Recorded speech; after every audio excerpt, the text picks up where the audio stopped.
Pessoal, boa tarde. Vamos começar então mais um painel aqui falando sobre questão de dados abertos. Nós estamos aqui com a presença, né, dos nossos convidados, que eu vou deixar eles se apresentarem melhor. O Tiago, que veio da Prefeitura de Porto Alegre, Luciano, que trabalhou em projetos, em concursos de dados abertos, de aplicações de dados abertos, ganhou prêmios até em relação a isso, né, tá lá em Brasília, e a Iaso, que é da W3C, que aborda os temas aí também de padronização. Eu queria, para provocar, eu acho, o começo da apresentação, e já que a gente tem um painel aqui de debate um pouco aberto, eu queria colocar alguns problemas, ou algumas, mais do que problemas, alguns desafios que a gente tem em relação a dados abertos. O primeiro diz respeito à apropriação que a sociedade tem nesses dados. A gente tem uma tradição no Brasil, e eu gostaria que vocês abordassem um pouco isso, uma tradição do Brasil que se fala de Estado patrimonialista, e que o cidadão não se sente muitas vezes, a maior parte das vezes, representado pelo Estado. A relação que o cidadão tem com o Estado é uma relação de distância, como se o Estado sempre fosse uma coisa problemática, né? Não tem a mesma relação onde o Estado é de todos, mas parece que o Estado é de meia dúzia. Quando o Estado é de todos, essa noção do Estado ser de todos torna mais fácil tanto a participação quanto a participação da população na fiscalização e no acompanhamento dos dados dentro do governo. Então, a gente mudar essa mentalidade da população e dos nossos, que poderiam ser potenciais usuários de dados abertos de maneira geral, eu acho que é o que essa política de dados abertos tem que superar. Uma segunda questão diz respeito à lei de acesso à informação. Nós temos uma lei no Brasil de acesso à informação, talvez uma das mais avançadas, ou talvez uma das grandes leis em relação a isso no mundo. É uma lei boa, né? Mas que a sua aplicação nem sempre é tão boa. Eu vou dizer nem sempre não, de maneira geral não é tão boa. Eu sou do SERPRO, sou do trabalho do governo federal, e acompanho um pouco a dificuldade que os próprios órgãos têm, ou que o próprio governo tem de liberar os dados, de colocar esses dados públicos. E eu diria que num projeto que eu estou trabalhando agora, mais próximo de prefeituras, as prefeituras, principalmente as pequenas prefeituras, têm uma dificuldade muito maior, porque muitas vezes não tem nenhum grau de informatização adequado, o que torna um desafio ainda maior em relação a fazer isso. O terceiro ponto tem como esses órgãos, como estão sendo fornecidos esses órgãos. Nós temos uma série aí de padrões abertos, definidos para compartilhamento desses dados, para facilitar esse compartilhamento de dados de governo, e a gente ainda vê que mesmo aqueles que ainda conseguem compartilhar dados, muitas vezes vão fazer pela lá e não de maneira informatizada, ou fazem colocando os dados em formatos proprietários que não permitem o consumo desses dados e o trabalhar esses dados de maneira efetiva ou de maneira, né, prática. E quarto ponto, para finalizar, eu queria que vocês explorassem um pouco no sentido de quem aqui já trabalhou ou já olhou um pouco algum dado aberto por algum governo? Até minha expectativa é que muito bom, mas eu queria que vocês provocassem um pouco a todo mundo que está olhando, tanto aqui quanto pela internet, o que eles poderiam fazer, instigar vocês, instigar todo mundo ao que a gente poderia ter de melhor para a sociedade, para o acompanhamento de governo, de útil para todo mundo, se todo mundo consumisse mais e utilizasse mais os dados que estão abertos, e até incomodassem muito mais a gente, né, o governo de maneira geral, de que abrisse mais dados, de colocasse mais dados disponíveis. Então, eu queria que todo mundo também tivesse isso em mente, de provocar o público em relação a isso. Eu vou começar, então, passando a palavra aqui para o Tiago, que ele vai mostrar um vídeo aqui, mas eu queria que tu te apresentasse um pouco, falasse um pouco de ti antes de começar aqui. Acho que dá para ouvir aí, não sei se estão ouvindo bem. Não estão ouvindo? A festa está grande do outro lado lá. Acho que é melhor esperar um pouquinho, passar o pessoal ali para a gente poder dar sequência. Bom, estão ouvindo bem aí? Bom, gente, meu nome é Thiago Ribeiro, eu sou jornalista, trabalho na Prefeitura de Porto Alegre e eu coordeno hoje uma área nova criada pela Prefeitura chamada Poa Digital. O Poa Digital é uma iniciativa que surgiu de uma série de benchmarks e de buscas de experiências ao redor do mundo. E nós buscamos informações nos Estados Unidos, na Europa, em vários países, para montar uma estrutura que permitisse à Prefeitura de Porto Alegre dar um olhar diferente para algumas necessidades que a gente vinha identificando. E uma delas foi a questão do movimento Open Data. O digital foi que surgiu o DataPoa. Eu convido todos a acessar a plataforma. Ela foi lançada em novembro, no dia 13 de novembro. Até o Dave estava conosco lá nesse dia. Foi um momento muito importante para a cidade, nós vencemos um grande desafio e acho que conseguimos plantar uma semente naquele momento, né? Plantar a semente dos dados abertos.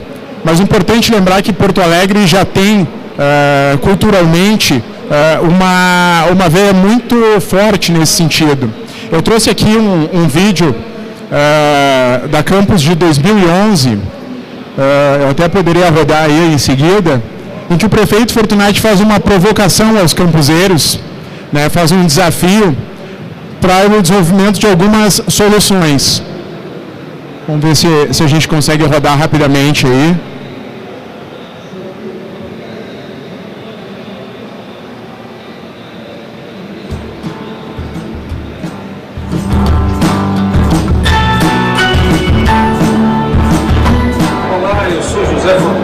Prefeito da cidade de Porto Alegre. Estou aqui para fazer um convite especial aos nossos campuseiros. Estamos lançando, no dia de hoje, um desafio a todos vocês, para que vocês apresentem ideias, produtos, serviços, possam fazer aplicações voltadas para alguns temas básicos que interessam a nossa cidade. Na área da educação, da saúde, trabalho, emprego, mobilidade urbana e, naturalmente, desenvolvimento tecnológico. Isso vai nos ajudar a pensar melhor Porto Alegre e fazer com que essa cidade cresça ainda mais em termos de inovações voltadas para o bem-estar da nossa população. Esse é o convite e o desafio. Participe! Bom, acho que está valendo, só para ilustrar, isso é em 2011, nós fomos lançar o DataPoa em 2013. Durante esse período, nós vimos que nós lançamos o desafio e tivemos que correr atrás de todas as informações que chegaram, com mais de 400 propostas. Aí vocês vão ver alguns números aí nesse vídeo que relatam o tamanho que esse projeto tomou e que nos obrigou a uma correria tremenda na busca de informações e na busca de viabilizar com que esses projetos acontecessem. E foi aí que começou essa discussão sobre abrir os dados da Prefeitura de Porto Alegre e da necessidade concreta de realmente ter uma ferramenta efetiva. Então, acho que isso mostra bem, primeiro, retrata também a nossa ligação com a Campus e a alegria que é para a gente estar aqui com vocês e discutindo isso. Também uma forma de agradecer a vocês, porque foi aqui que foi provocado muito do que aconteceu em Porto Alegre, né? O que fez com que os nossos governantes, secretários e lideranças entendessem a necessidade. Então, eu dou um pulo para 2013 rapidamente, quando nós lançamos o projeto de dados abertos. E eu sei que o tempo é curto, mas é importante destacar que nós tivemos dificuldades, que é um ponto aqui que o Dave relatou. Muita gente diz assim, não vai ser feito, não vai conseguir e tal. Mas nós decidimos abrir os dados possíveis, buscar uma escala, buscar ferramentas, fazer um projeto que fosse viável para uma prefeitura que tinha que encarar uma nova realidade, mas que tinha uma estrutura envelhecida e não estava com a cultura suficiente ou madura o suficiente para isso. Eu diria para vocês algo em torno de 30 conjuntos de dados, eu acho que é isso, na plataforma. É um volume muito pequeno, eu admito isso, mas hoje eu sou procurado por chefes de departamentos, por secretários, por vários representantes de vários segmentos do governo, querendo que os seus dados estejam lá, querendo que a gente possa distribuir essa informação na formatação que nós estamos trabalhando, do jeito que nós estamos trabalhando, porque eles viram que em pouco tempo isso teve um forte impacto na comunidade. Isso já desencadeou uma série de desenvolvimento de aplicações, de soluções extremamente simples. Além disso, nos proporcionou recentemente uma parceria com o próprio Google. Nós não tínhamos o Google Transit em Porto Alegre, por exemplo. A partir da abertura de dados, nós conseguimos isso. Nós fizemos recentemente uma nova parceria com uma app israelense chamada Movit, não sei se vocês conhecem, ligada à mobilidade urbana, ao transporte público, que também passou a usar dados do Datapoa. Então, isso é um pouquinho da experiência de Porto Alegre. Acho que eu vou passar a palavra para os colegas, porque teria muita história para contar. Porto Alegre está vivendo isso de forma muito intensa. Tem várias pessoas de Porto Alegre aqui que estão vivendo isso junto com a gente e ajudando a construir. Está lá o pessoal da Casa de Cultura Digital, que tem sido nossos parceiros, assim como uma série de movimentos. E tem sido uma construção coletiva, colaborativa e que está dando uma nova aura para a cidade. Obrigado, Thiago. Vou passar a palavra então para o... Pode falar contigo. Luciano, boa tarde, gente. Sou Luciano Santa Brígida, estou vindo lá de Belém do Pará, mas estou um tempo já morando em Brasília. Sou da comunidade Transparência Hacker, né, ativista com essa turma já desde 2010, trabalhando mais com dados abertos, em desenvolvimento de aplicativos e outras ideias loucas que passa pela nossa cabeça, né? Mais recentemente, acho que minha última coisa que eu produzi com dado aberto, minha última experiência, foi desenvolver um jogo no último Maratona Hacker da Câmara dos Deputados, que foi a proposta de fazer um jogo, fazer vários aplicativos. Teve uma premiação, selecionaram 3 projetos vencedores, e eu, junto com o Valécio, que me convidou para participar da equipe dele, desenvolvemos um jogo de cartas que simula a Câmara dos Deputados, né? O jogo tem um processo de ser gerado em tempo real toda semana, com base na da Câmara dos Deputados, produzir nova informação. Pega as pautas que estão na Câmara e transforma em cartas com valor de votos que precisam ser votados. Cada jogador tem que se mobilizar os deputados para conseguir um número de votos e deliberar os projetos de lei. Trouxe esse projeto justamente para falar, até porque ele já responde alguma das provocações que o Davis fez. Né? Porque a gente tem de fato essa questão dessa separação muito grande ainda entre sociedade e governo, essa percepção um pouco diferente sobre o que é o papel de cada um. Então a gente pensou no jogo, até porque isso cria uma camada diferente de interação, né? A gente deixa de estar só mostrando o dado aberto, de estar só tentando entender o que é aquela informação, para permitir que as pessoas criem narrativas emergentes a partir de cada jogo que ela foi. Novas cartas, a gente acaba se informando e se educando sobre como o processo funciona, e vendo que é possível participar também de outras formas dentro da sociedade. Isso foi um desafio que nós nos propomos a fazer com o jogo e que ainda estamos fazendo. O jogo está hoje na versão 0.3 e a gente pretende de fato levar isso para escolas públicas, para chegar e fazer sessões de jogos e fazer sessões em vários locais diferentes. Convido vocês aqui que estão assistindo também, os palestrantes, que a gente possa fazer uma sessão de jogo também do deliberatório, ou até mesmo conversar com maneiras de difundir essa ideia, porque isso a gente precisa, né? Isso é um processo de constante produção. A gente não tem uma solução única, eu acredito, para solucionar essa situação como que você descreveu, Davis, do distanciamento governo-sociedade. A gente precisa estar constantemente trabalhando e explorar várias versões diferentes. A gente tem ideias múltiplas e eu acho que a gente pode explorar essas ideias de diferentes ângulos. Eu estou apostando em jogos, eu sei que tem gente que vai apostar de outras formas, né, que quiserem também ajuda, né, nisso daí, pode procurar a gente falar também.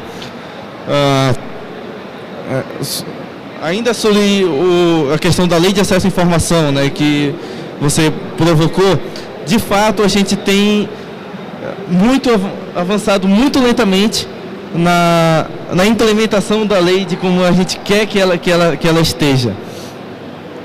E eu acho que ainda tem outros aspectos da lei que eu acredito a gente possa explorar, que não estão ainda muito explorados, que é nós mesmos servir de exemplo também. Então, o que eu digo é nós mesmos servir de exemplo. Saber que o que eu estou produzindo como startup, como empreendedor da área de tecnologia, também está trabalhando com dados abertos para produzir dados abertos. Então, quando a gente faz um jogo da Câmara dos Deputados, a nossa intenção não é só educar, mas também permitir que esse jogo vá produzir dados abertos, no sentido que possa conversar de volta com a Câmara. Isso está em desenvolvimento.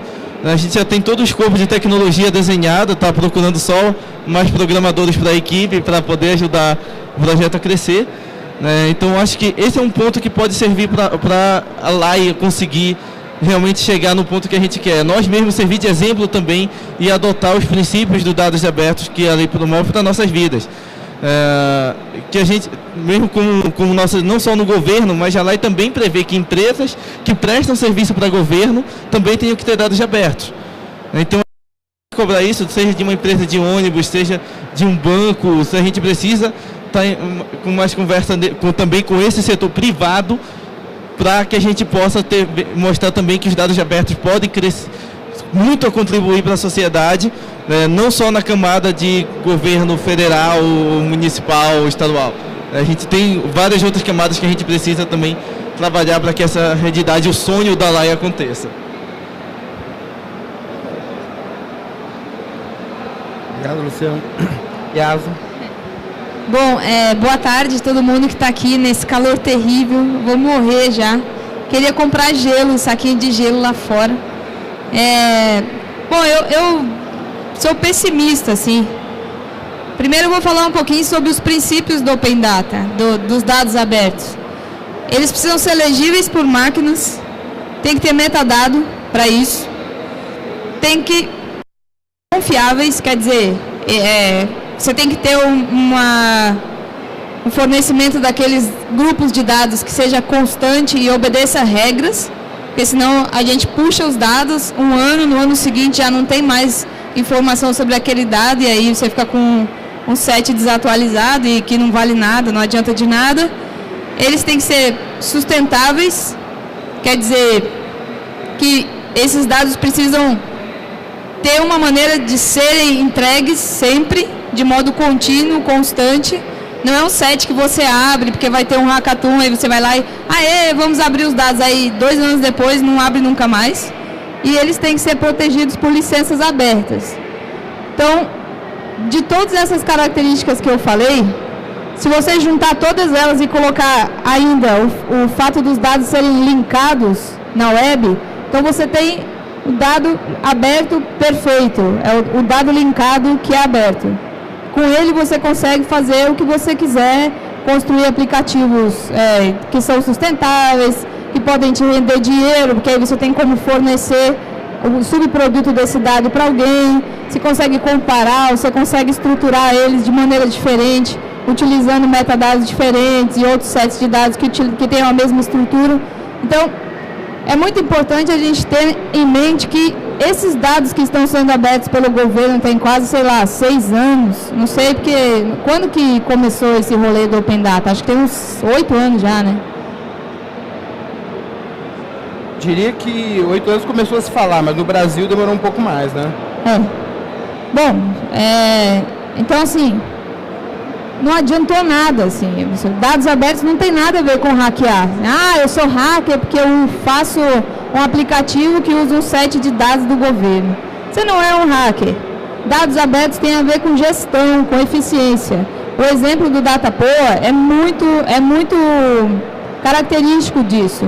Ninguém que está trabalhando no DataPoa é hacker. O DataPoa é um arremedo, desculpa aí, do New York Times Digital, que é um projeto da cidade de New York Times, tem funcionado muito bem. Eles têm dados abertos e é um arremedo, mas é bacana, por quê? Porque eles estão buscando excelência na gestão, eles estão buscando eficiência, eles estão buscando devolver para o cidadão o dinheiro que o cidadão paga para eles, que é caro, é suado, e ninguém gosta de pagar imposto no Brasil, porque a gente sabe que não funciona. Eles estão tentando dar uma saída para responder com serviço decente a uma população que cobra. Isso é ilegal, isso é legal. Então, dados abertos não tem nada a ver com hackear, tem a ver com gestão. Gestão, qualidade, responsabilidade, eficiência, tudo isso. Até hoje a gente não tem uma licença para tratar dados abertos no Brasil. Faz, 5 anos, até hoje ninguém fala de uma licença. Agora a CLTI começou a falar de uma licença própria, mas se você for lá e utilizar um dado do governo, em tese, e fizer uma merda que eles não gostarem, você pode ser processado, você pode ser preso, você pode ter que pagar multa, porque não tem uma licença específica para você trabalhar com os dados. O desenvolvedor hoje não trabalha com segurança nesses dados. Então você já tem esse item. E ainda falta confiança. O governo abre dados atendendo a uma pauta que é muito provocada pela imprensa, aí sim, os hackers que estão ali cobrando aqueles dados, porque eles querem fazer algumas coisas com os dados, mas o governo não tem um plano de abertura de dados que planeje efetivamente fornecer dados de áreas críticas, por exemplo. A gente não tem dado de sistema prisional, a gente não tem dado de sistema de saúde, a gente não tem dado de... Os dados do orçamento mesmo são todos fechados, a gente não tem um set de metadados decente para o orçamento, é uma bagunça, é uma zona. A gente sabe que o setor que cuida de dados abertos no Brasil é um setor reduzidíssimo, a equipe é super pequena. Então você começa a enxergar que a resposta não é hackear o governo. A resposta é como é que a gente vai fazer o governo trabalhar de uma maneira minimamente aceitável. Hackear quer dizer você encontrar um jeito certo, um jeito novo de fazer uma coisa.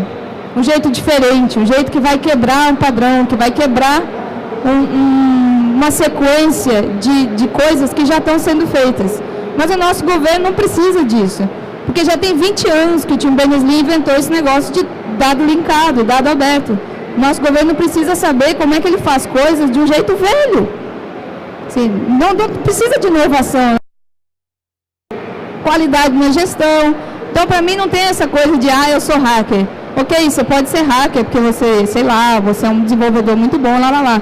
Mas não porque você está usando dado aberto de governo, assim, a não ser que você esteja ajudando a construir as plataformas. Ok, mas porque você está fazendo um aplicativo para Android, que usa um set de dados aleatório que o governo usou para fazer publicidade, quando lançou um hackathon, aí não, né?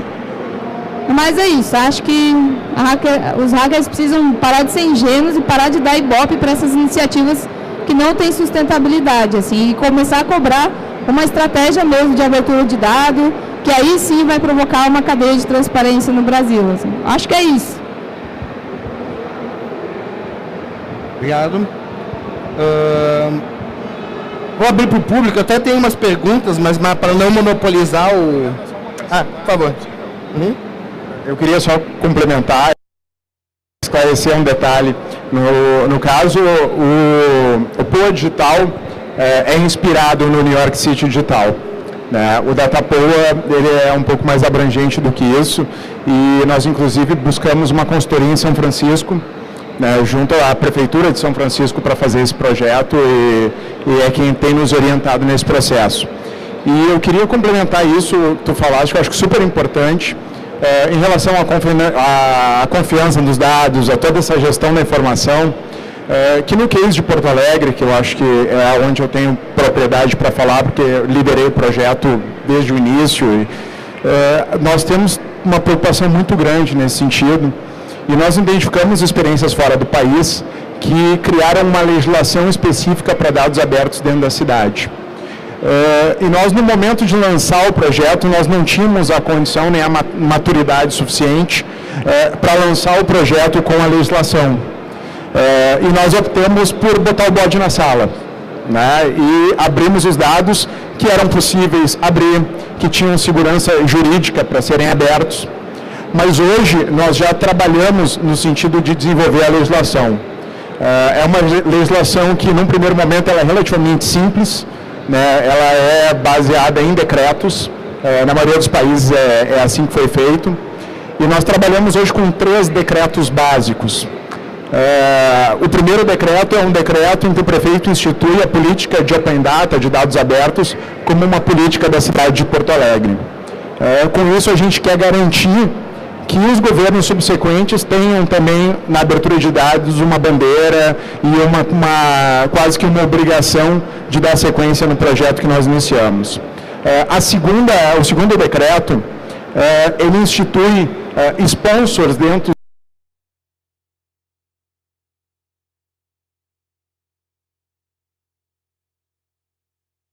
indicadas pessoas dentro do que nós chamamos lá de Sistema Municipal de Informação, e essas pessoas vão ser as pessoas responsáveis por manter esse dado atualizado e dentro do nível que nós exigimos dentro do nosso banco. E o terceiro decreto, ele determina, na verdade, uma periodicidade de dados dentro do espaço-tempo. Ou seja, cada órgão tem que fazer uma entrega X de dados em determinado período.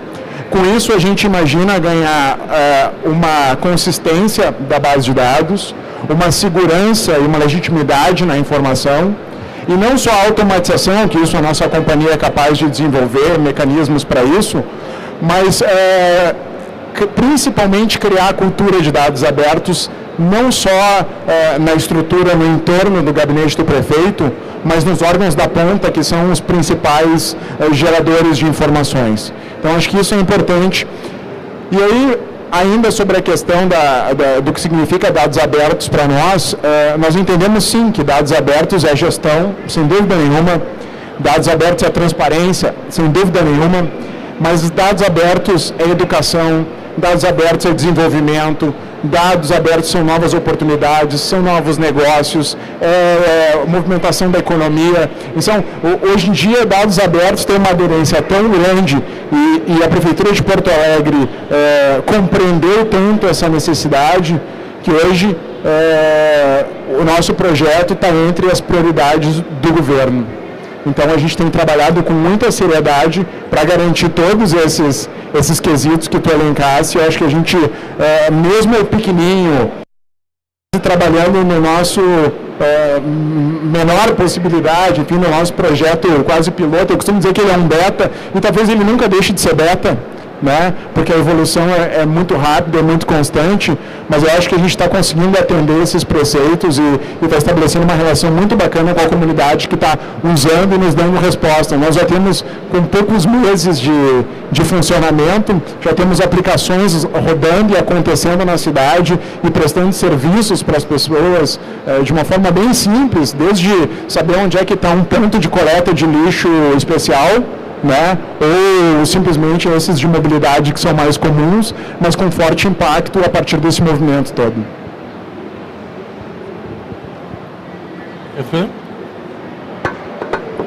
Eu ia só falar que o projeto do POA Digital é bem legal. Eu ia fazer esse elogio e também falar que Minas Gerais também é projeto, também em parceria com o MIT, quer dizer, buscando a expertise fora, assim, e bem buscando qualidade, gestão mesmo. É um negócio.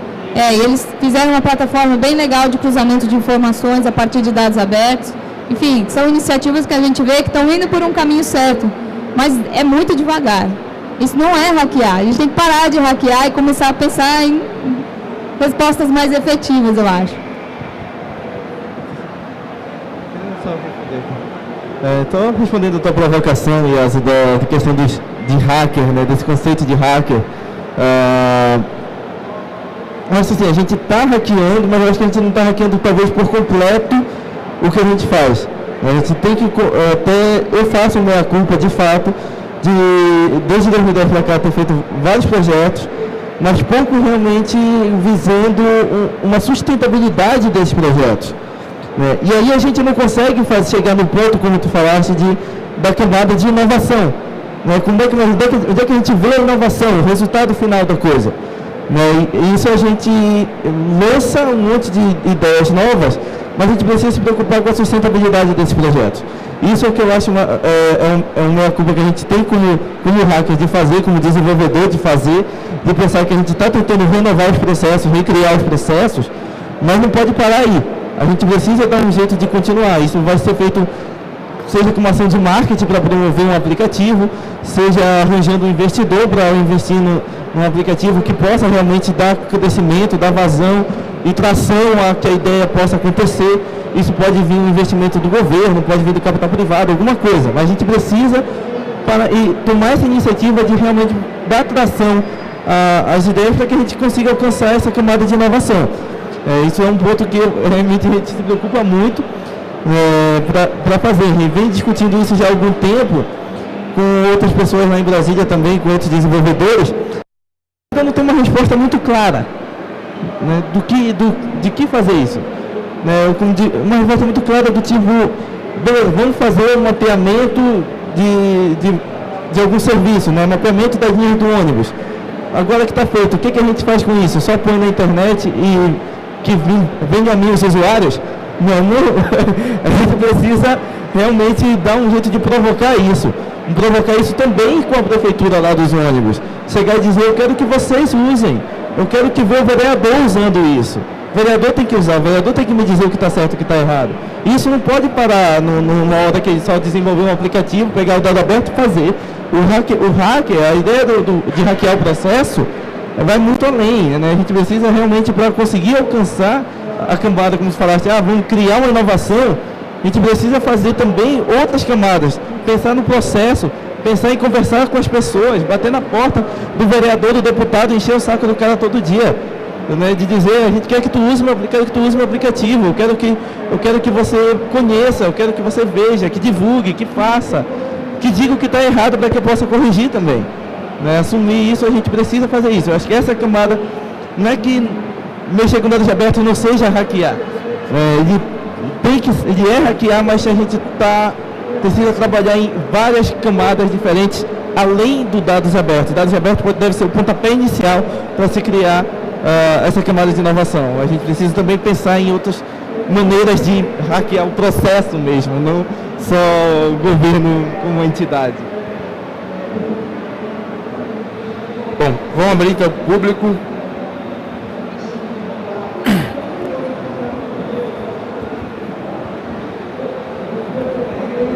Depois passa. Boa tarde. Eu trabalho numa empresa que monitora dados públicos, né, especialmente de áreas oficiais, né? Então tem o Poder Judiciário e o Poder Executivo. E tem uma grande dificuldade de obter essas informações do Poder Executivo, né? Uma dificuldade enorme, principalmente dos municípios, né? Os estados, a gente tem o Diário Oficial, a maioria deles, e tem alguns que dificultam você obter esses dados. Eles não te dão um link, igual você falou, um link direto.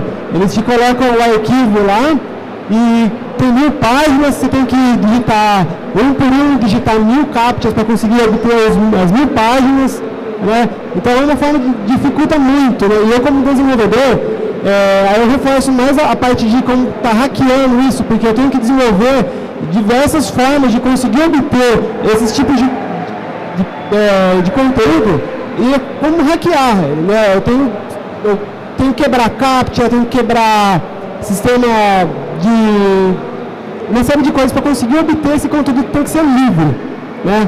E é uma dificuldade gigante. E tem a questão também que falou que tem que ser uma coisa indexável, uma coisa liga, não é só você divulgar, tá aqui.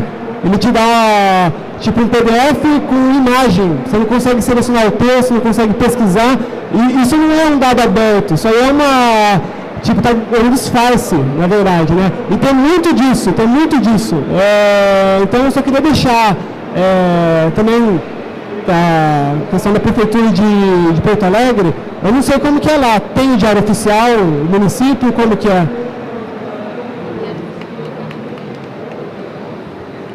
Na verdade, eu quero te dar minha solidariedade, viu? Porque eu também sofri com isso quando comecei o projeto.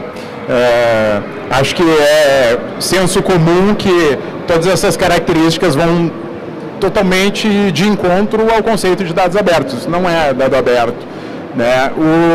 No caso de Porto Alegre, nós não temos o dado do Diário Oficial.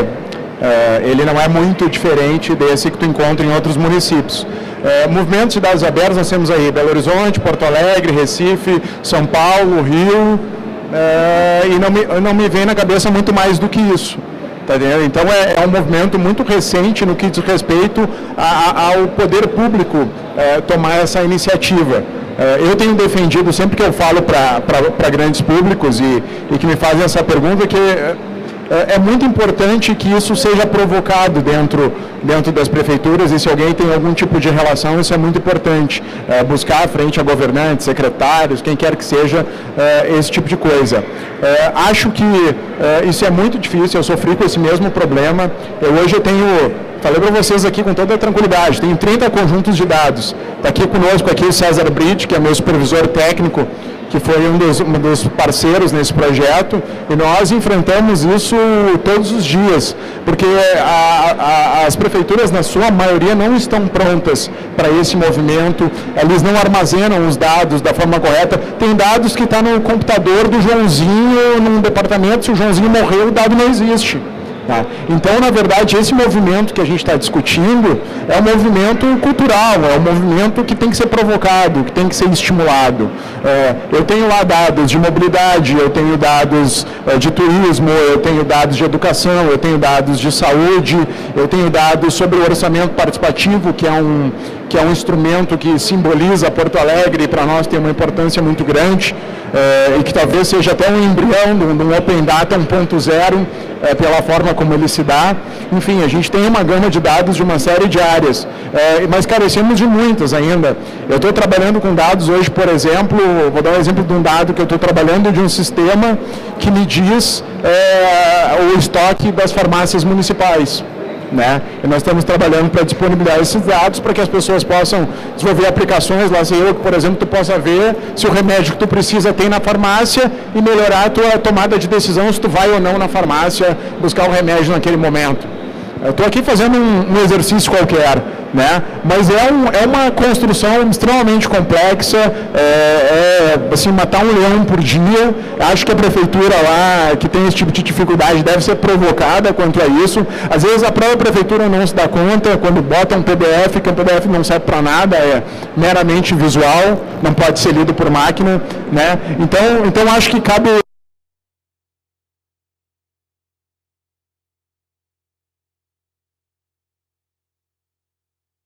movimento numa outra instância, mas eu já tive do lado desse lado de vocês e provocando isso. Então acho que essa troca é importante, né? Então acho que a gente tem também um papel não só de falar o problema, mas tentar buscar as instâncias corretas e mostrar onde está o problema, porque a gente está falando muita coisa nova, está propondo uma agenda muito diferente para cabeças antigas, para pessoas que não estão preparadas para absorver esse tipo disso, e tem um receio natural sobre o novo. Todo mundo tem medo do novo. O novo causa desconforto. E eu acho que é esse paradigma, esse desafio que nós todos temos aqui, de fazer esse movimento acontecer, de cobrar, de pedir, de estimular, mas de também ser solidário e propor e ter uma ação propositiva, propondo ajudar. Tá, tu não sabe fazer? Eu te ensino, eu te ajudo. Eu posso fazer um movimento, eu posso reunir um grupo, eu posso...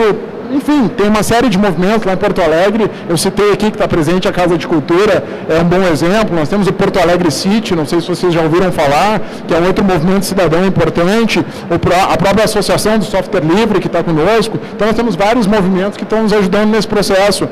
Acho que no mundo inteiro, a abertura de dados e os projetos de Open Data partem desse conceito colaborativo, de construção, de troca de ideias, de comunidades, enfim. Eu acho que aqui não pode ser diferente. É muito recente, mas é o nosso desafio. Ela. É o seguinte, vamos fazer um bloco de 3 perguntas, depois a gente passa. Acho que fica melhor, então, por favor. Olá. Eu acho que além dessa barreira da administração, da própria desorganização, conhecimento do que é dados abertos, né, da desorganização interna das informações, né, que às vezes é personalizada, às vezes está no computador do Joãozinho, né, e aquela coisa, se o capim muda de cor, o burro morre de fome, né? Então, aquela pessoa que está acostumada a agir, né, eu já fui funcionária pública, sei bem disso, se mudar um pouquinho, né, às vezes o funcionário mais antigo se perde. Então, tem as barreiras internas. Mas acho que isso começa a se resolver com pressão pública. E aí é onde eu vejo a maior barreira para se criar um movimento de sustentabilidade da abertura de dados, enfim. Que é o conhecimento da população da própria administração pública. Então, assim, ações como do Luciano, né, de criar um jogo para a gente entender como é que funciona, né, o legislativo, essa troca de poderes, etc., é um movimento importante, que para quem que eu vou pedir informação, né? Em que porta que eu vou bater? Então, qual que órgão é responsável por cada informação? E enquanto eu estive mais envolvida, né, com outras, eu senti essa falta esse desconhecimento, inclusive para quem estava dentro do movimento. E aí, então, eu queria saber se vocês veem mesmo, se só eu que enxergo essa barreira, né? Eu queria saber se vocês também enxergam essa barreira. E, além disso, né, são as duas principais barreiras que eu vejo. A falta de conhecimento da administração pública, do sistema político, pela população, que poderia estar fazendo pressão sobre isso.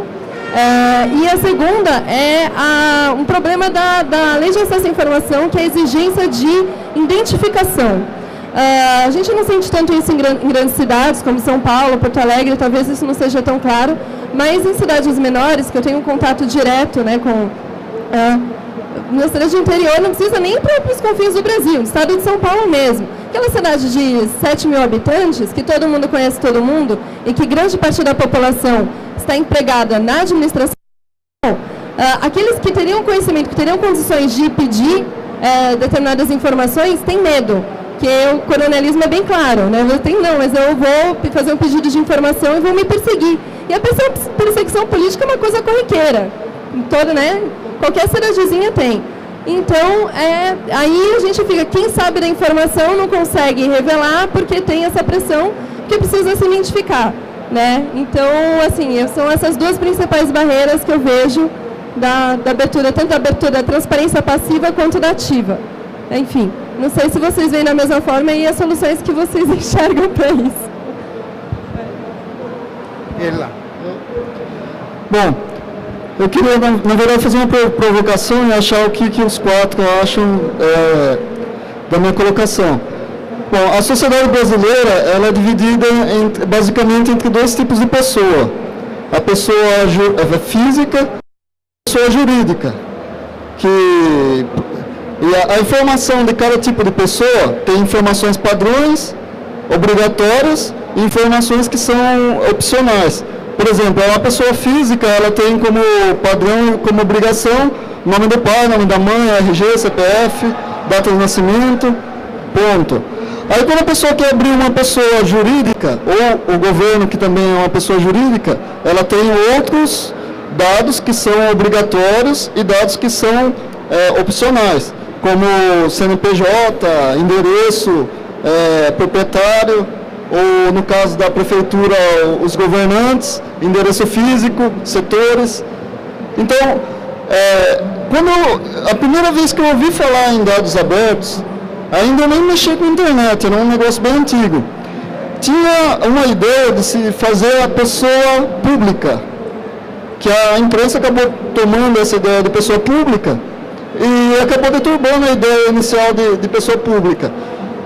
Não está na hora de, quando se fala de abrir os dados de governo, de qualquer instituição, de se fazer no Brasil uma terceira pessoa, que seria a pessoa pública, na qual ela teria dados obrigatórios que deveriam ser divulgados e dados opcionais que ela poderia divulgar ou não, dependendo da pessoa pública, e aí ela poderia ser dividida entre pessoa pública governamental, pessoa pública artista, pessoa pública empresa, fábrica, ou uma pessoa física que quer ser uma pessoa pública, mas de determinada forma eles teriam que ter obrigatoriamente dados que são obrigatórios de se informar.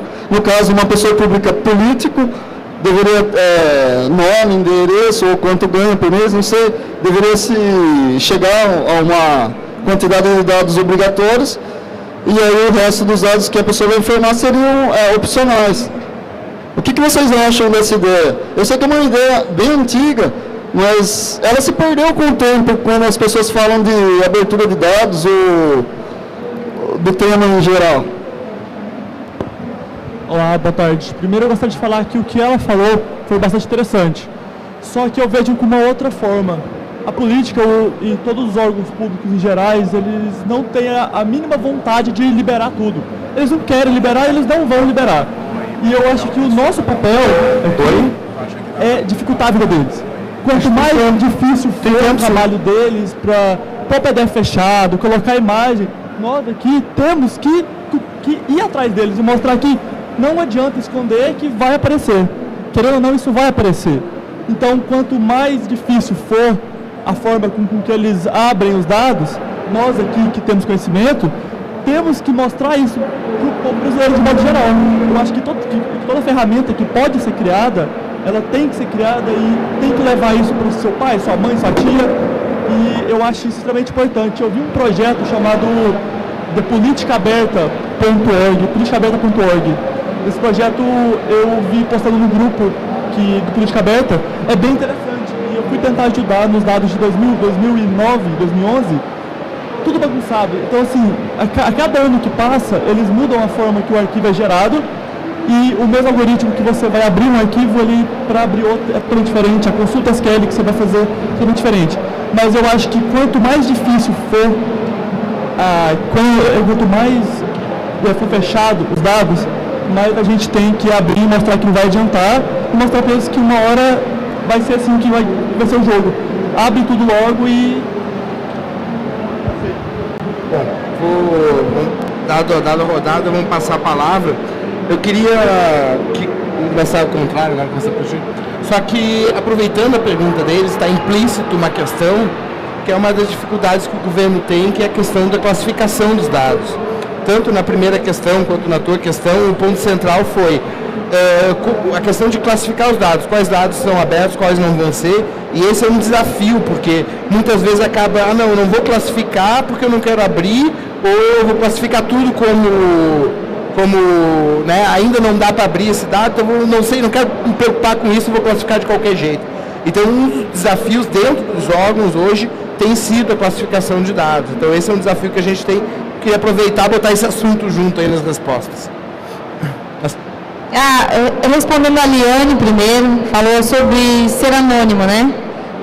Quando eu era mais nova, sei lá, muitos milhões de anos atrás, eu tinha internet e ninguém sabia quem eu era.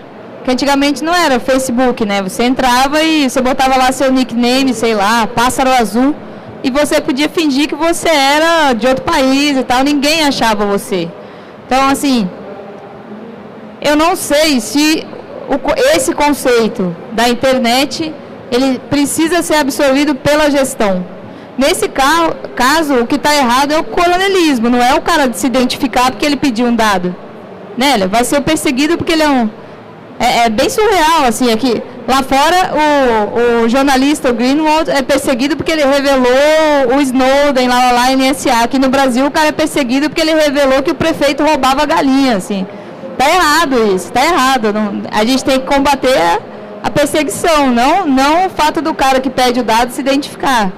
Eu acho legal ser anônimo na internet, mas eu acho que quando você fala de administração pública, aí um pouco de cuidado, porque a coisa pública, ela tem que ser transparente e aberta. Você está lidando ali com um negócio que é público. Não tem por que a regra se aplicar para o governo e não se aplicar para você, entendeu? Então eu não sei. Pode me chamar aí de reacionário. Eu acho legal ser anônimo na internet, mas eu não sei como é que você aplica 2 pesos, 2 medidas. E com relação à pergunta dele, que você falou, né, criar uma terceira pessoa. Não sei também se seria bom, porque o Brasil já é uma zona com 2, imagina 3, né? Eu acho que já tem mecanismo que contempla isso.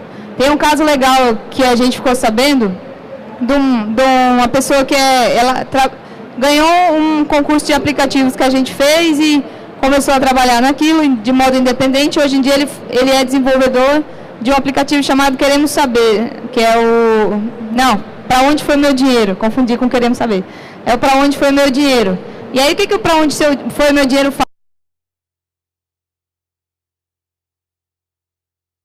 Um desenho bonitinho, um tree map bonitinho, e coloca tudo em formato aberto para fora. Com essa ação do Queremos Saber, os dados começaram a ficar transparentes para o Google.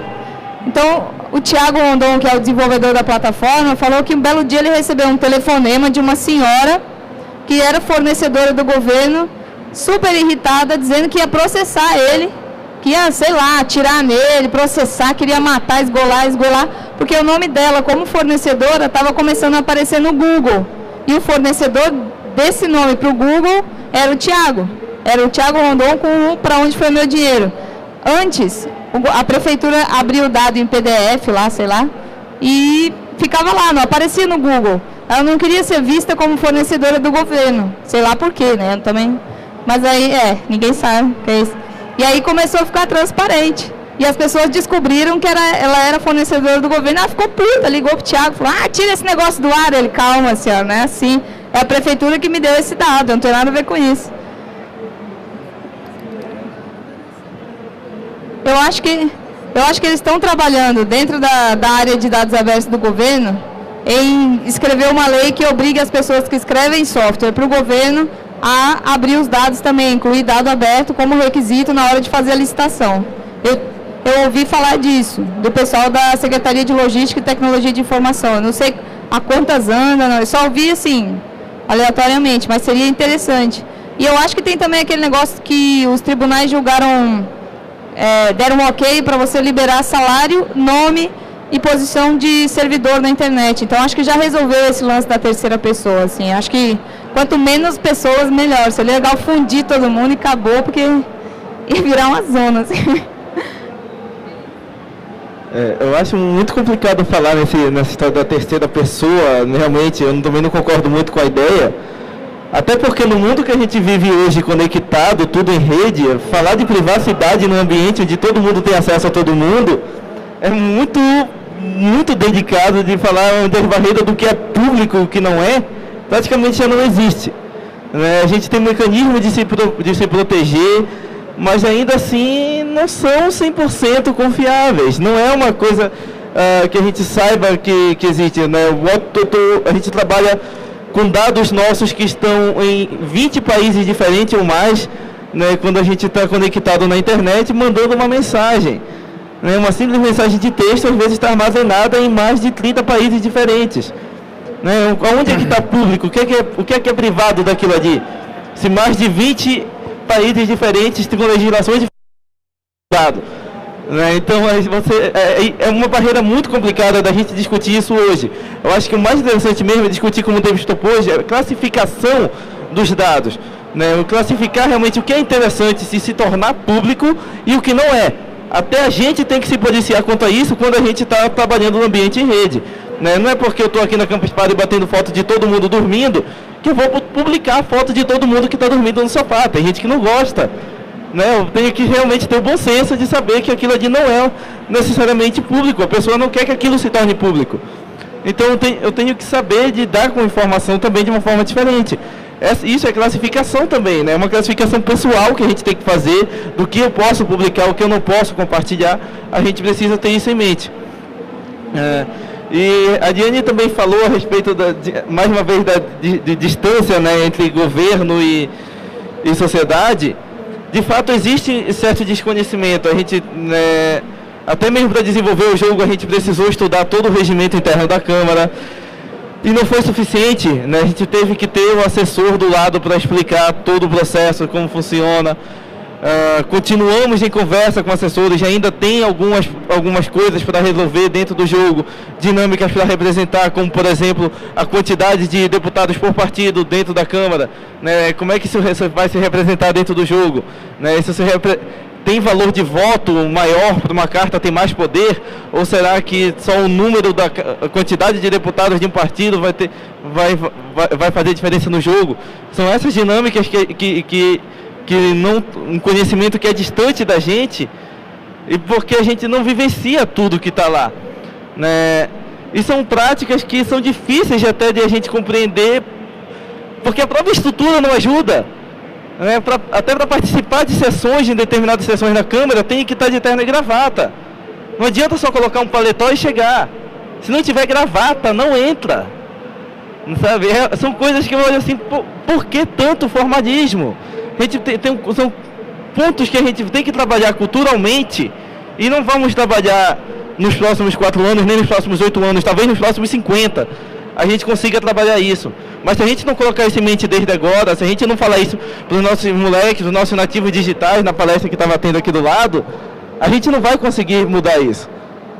Isso é realmente cultural, esse acesso também passa por um ponto cultural que a gente precisa colocar, que a máquina não serve para proteger a máquina, ela serve também para fazer as coisas acontecerem, para a gente participar junto com ela, né, para a gente poder participar junto com o governo.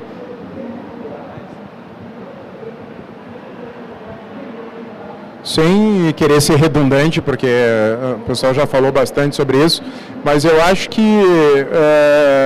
Bom, a terceira pessoa, eu concordo que não existe a menor possibilidade no mundo que a gente vive hoje. Eu acho que isso é incompatível com a vida que a gente leva e com a forma como a gente divulga as próprias informações.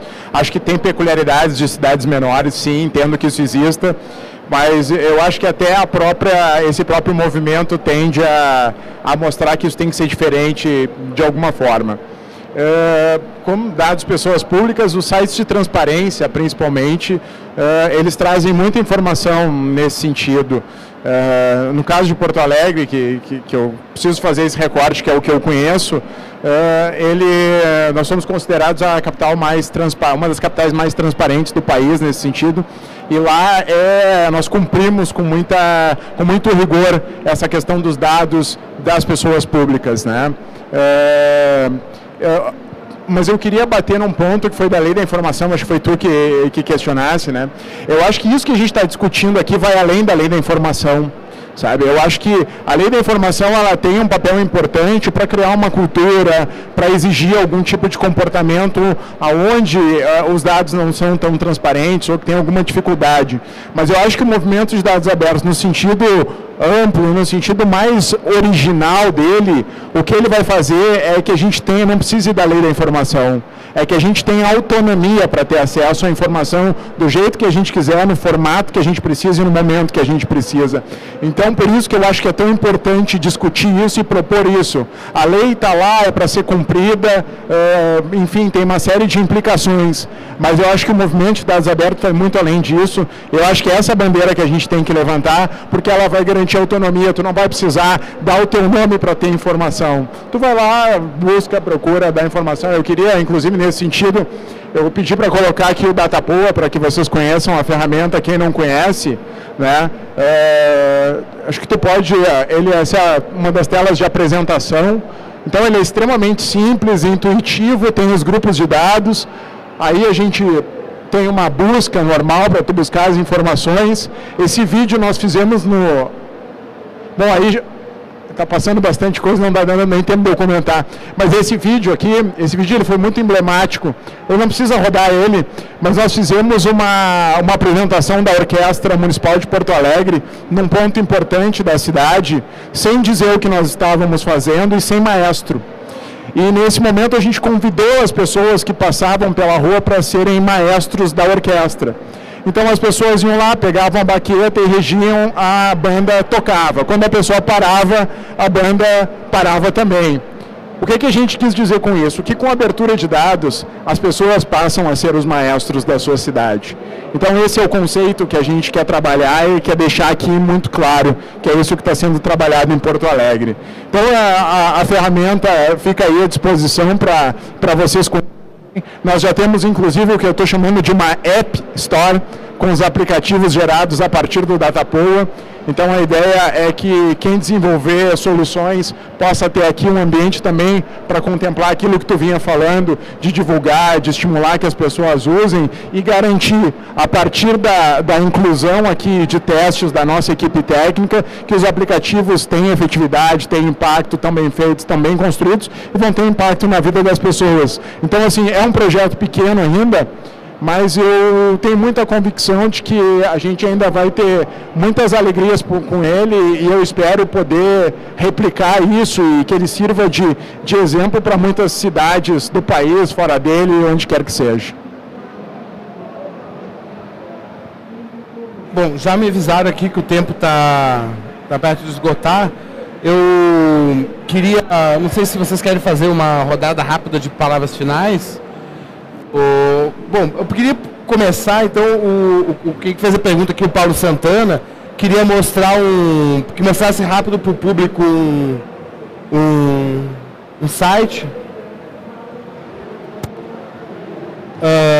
Tá lá?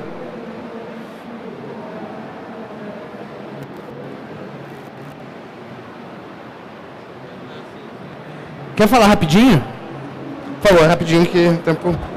Esse site não foi eu que fiz, mas eu tento ajudar com ele. Ele cruza os dados os doadores de campanha política das empresas no ano de 2012 com as empresas que mais ganharam dinheiro com licitação, compra, gastos da cidade. Lista de empresas que ganharam de 1 centavo a 1 bilhão e de empresas que doaram R$100 até 1 bilhão também. E está o ranking das empresas que mais ganharam dinheiro, nosso dinheiro. Obrigado, Paulo.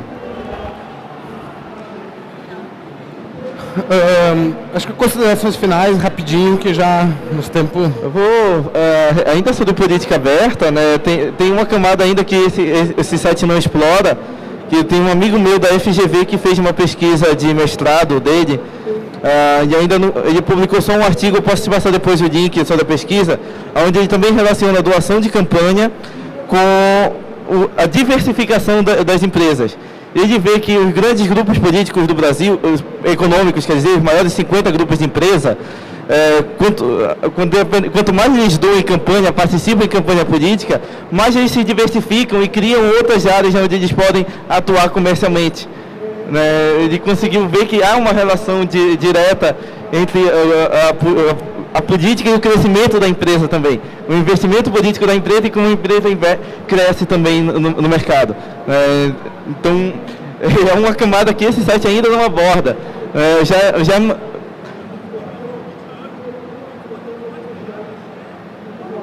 O código está disponível, mas aí a gente ainda precisa pensar, porque como foi uma pesquisa da FGV, o banco de dados ainda tem direitos autorais da universidade. É outra bandeira para levantar é ciência aberta que a gente pode levantar na próxima campus.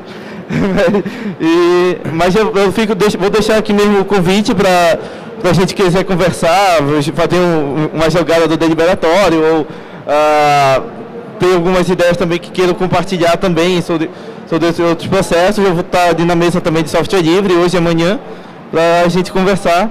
Agradeço a participação de todos. Eu espero ver também mais gente com vocês criando mais coisas também, a gente hackeando esses processos. Parem de falar essa palavra, não use o nome em vão. Não, eu queria só falar assim, vamos hackear menos então e colaborar mais. Porque o Open Data tem mais a ver com colaborar e utilizar padrões, documentar, divulgar, explicar do que hackear necessariamente. Eu sei que tem, aquelas situações que você tem que ir lá, ficar fazendo aquelas coisas que ninguém gosta, abrir PDF, essas coisas maravilhosas que são tão legais. Mas quando você fizer isso, documenta, sobe para o GitHub, faz igual ele, sobe no GitHub e fala, gente, olha o que eu fiz. Isso que é importante. Menos hackear e mais colaborar e mais forçar a barra mesmo. Não no sentido de hackear, no sentido de colaborar e puxar para que eles façam essa gestão mesmo. Façam uma melhoria de gestão, tome vergonha na cara e faça dado aberto mesmo, usando tripla, usando, sei lá, JSON, o que seja. CSV não. Tô brincando, CSV é legal também. Não, tem um working group de CSV agora no W3C, hein, galera? As coisas estão mudando. E qualquer coisa, se precisarem de material, se precisarem de indicação, se tiverem dúvida, mandem e-mail pra gente no W3C. O e-mail do W3C é w3cbrasil@nic.br. Se não achar o e-mail, se não for respondido, manda tweet para nós, W3C Brasil. Pode mandar tweet para mim também, Iaso, ou então para o próprio Wagner Diniz, que também está no Twitter, que é o diretor do escritório W3C Brasil, Qualquer coisa que vocês precisarem, se vocês quiserem colaborar com os projetos também, está todo mundo muito bem-vindo e convidado, e é isso. Bom, gente, eu queria agradecer mais uma vez aí o carinho de todo mundo. Também colocar à disposição a minha equipe lá da Prefeitura de Porto Alegre. Quem tiver uma prefeitura aí que quiser dar uma pressionada e quiser uma ajuda aí para fazer esse trabalho, pode contar com a gente, para a gente mostrar como a gente fez, apresentar o case de Porto Alegre. Acho que isso é super importante. Eu convido mais uma vez a acessar o Datapool aí, dar uma olhada, mandar sugestões, ver se gostam, se não gostam, pode criticar à vontade. No Datapool também tem ali o link para o Poa Digital, quem quiser dar uma curtida lá e ver o trabalho que a gente está fazendo, não só de dados abertos, mas em outras áreas. A gente tem feito coisas bem bacanas que tem tido um bom impacto aí, criando uma nova agenda voltada à inovação, a desenvolvimento, a novos negócios, novas oportunidades em Porto Alegre, porque a gente acredita que essa infraestrutura invisível é o que vai garantir o futuro aí de todas essas gerações que estão aqui, que vão vir, porque é aonde se pode crescer, onde se pode... Obrigado, um beijo no coração de todos aí. Bom, pessoal,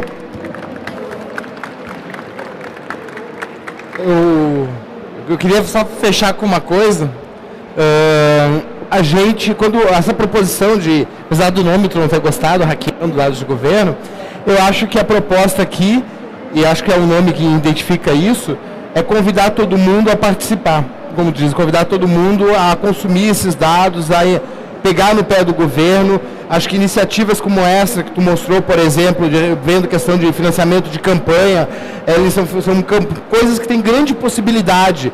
Então, temos muita possibilidade de utilizar esses dados de muitas maneiras diferentes. Eu acho que a ideia foi mostrar um pouco desse hackeando, foi a ideia de mostrar um pouco a possibilidade que tem a partir da abertura desses dados, que são questões muito importantes. Essa questão mesmo, estava falando da pessoa pública. Eu inclusive acho que pessoa só existe uma, que é a pessoa física. É um absurdo pessoa jurídica financiar a campanha. É um dos maiores absurdos, assim, é completamente fora de questão. Tu pensando que uma democracia é feita por pessoas, não devia ser feita por empresas. É completamente antidemocrático. Mas esse tipo de pensamento, as pessoas só vão ter acesso, só vão conseguir formular de maneira melhor tendo acesso a iniciativas como essas. Então, acho que todo mundo aí convidado a consumir esses dados, a incomodar todos nós para que abram mais dados e que abram mais dados, como a Yasu falou, de maneira direita, linkados, usando padrões abertos, da maneira como deve ser. Está todo mundo convidado. Obrigado, quero agradecer aos palestrantes aqui. E agora mais uma aplauso.